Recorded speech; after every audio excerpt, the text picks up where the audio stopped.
Nageenyi keenya kan kabajaaf kan jaalalaa bakkuma jirtanitti hunduma keessaniif haa bayyatu. Akkam jirtu kabajamtootaa fi jaallatamtoota dhaggeeffattoota keenya YouTube channelii keenya kan hordoftan guutummaa addunyaarra kan jirtan kan nu hordoftan hundumaaf baga nagaa taatanii baga jiraattan isiniin jechuudhaan haa jalqabnu. Egaa kanaan dura beekamtii tuubii kan ture yeroo ammaa kana immoo maqaa jijjiirratee gara bohaartii maltiimiidiyaatti kan jijjiirame YouTube channeliin keenya kaayyoon hundeeffama isaa maali? Kaleessa maal hojjechaa ture? Har'a maal hojjechaa jira?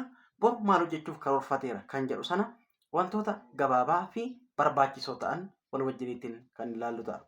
Egaa akkuma beektan kanaan dura barnootawwan tireeningii short term tireeningii yookaan leenjiiwwan gaggabaaboo fi long term tireeningii keessaati immoo viidiyoo editingii fuul koorsii YouTube channelii keenya kanarratti hojjennee isiniif gadhiisnee turre.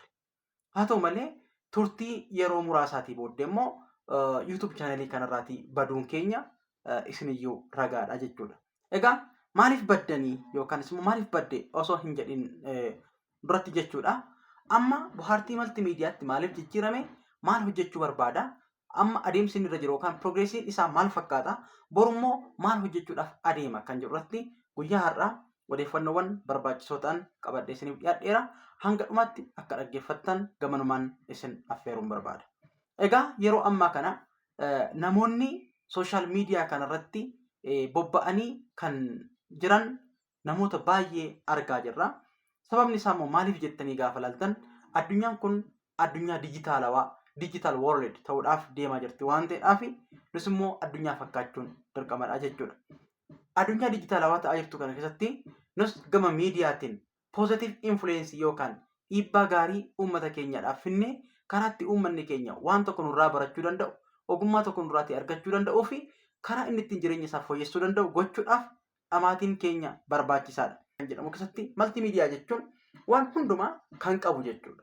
Kanaadhaaf iyyuu bohaartii maltiimiidiyaanii kaayyoowwan garaa garaadhaaf kan dhaabbatu yoo ta'e illee kaayyoowwan gurguddoo sadii YouTube channeliin kun ripireezenti gochuu danda'u kanas immoo bakka bu'uu danda'u isinitti himuun barbaada. Kan jalqabaa YouTubein kun kan inni fookaslii irratti hojjechuu barbaadu short term training and long term trainingii kennuu kan barbaadudha jechuudha. Isaan kun especially software irratti jechuudha. For academicians and for non academicians yookaan warreen dhimma barnoota irratti hojjetaniidhaa fi hin hojjenneedhaa fi YouTube channeliin kun gumaacha guddaa buusuudhaaf kan hundeeffamedha jechuudha. Viidiyoo editingiin yeroo ammaa kana high demand yookaan immoo baay'ee barbaadamaa kan ta'e jechuudha. YouTube channeliin keenyaatiin kan dura hojjennee kan jirru deemtanii akka isin daawwattan isin gorsa. Kaayyoof ergamni YouTube kana inni tokko isa kanadha.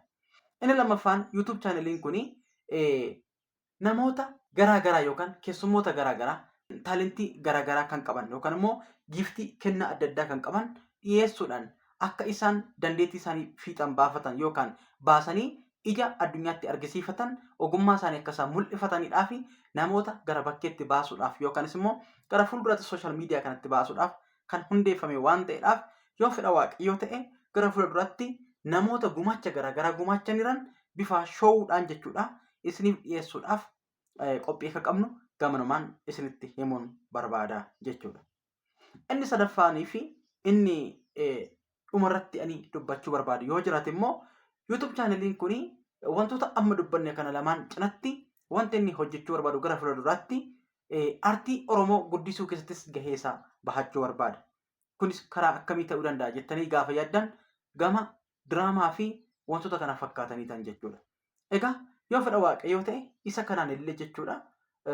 Diraamaa afaan Oromoo itti fufaa kutaawwan garaagaraa kan qabu isiniif hojjechuudhaaf YouTube channeliin kun qophii jalqabee kan jiru ta'uu isaatiin gamanumaan isinis miseensa YouTube channelii kana taatanii akka hordoftan dheebuu miidiyaadhaaf qabdan yookaanis immoo dheebuu aartii Oromoo guddisuudhaaf qabdan asumaan akka dhamdhamattan dhaamsa isiniif dabarsuu barbaanna.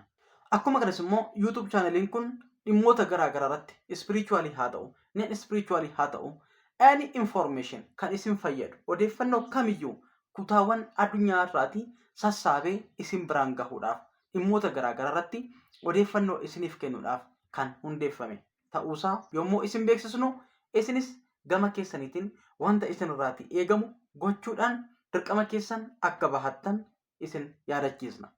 Egaa yuutuubiin kuni yuutuubii nama dhuunfaa qofa osoo hin ta'in yuutuubii hunda keenyaati. Yuutuubii Oromooti. Yuutuubii afaan Oromooti.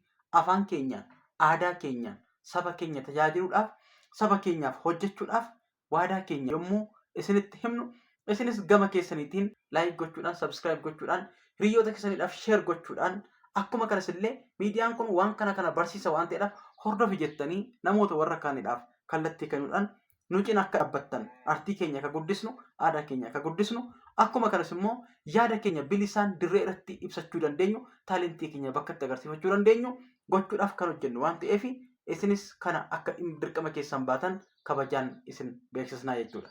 Egaa yeroo itti aanurraatii kaasee jechuudha wantoota garaagaraa irratti, qabiyyeewwan garaagaraa irratti gorsawwan barbaachisoo ta'an, tireeningii barbaachisoo ta'an, yaadota barbaachisoo ta'an qabannee isiniif dhiyaanna waan ta'eef isinis immoo akka nu hordoftan yommuu isiniin jennu waan hunda keessattaniidhaaf galata guddaa qabdu.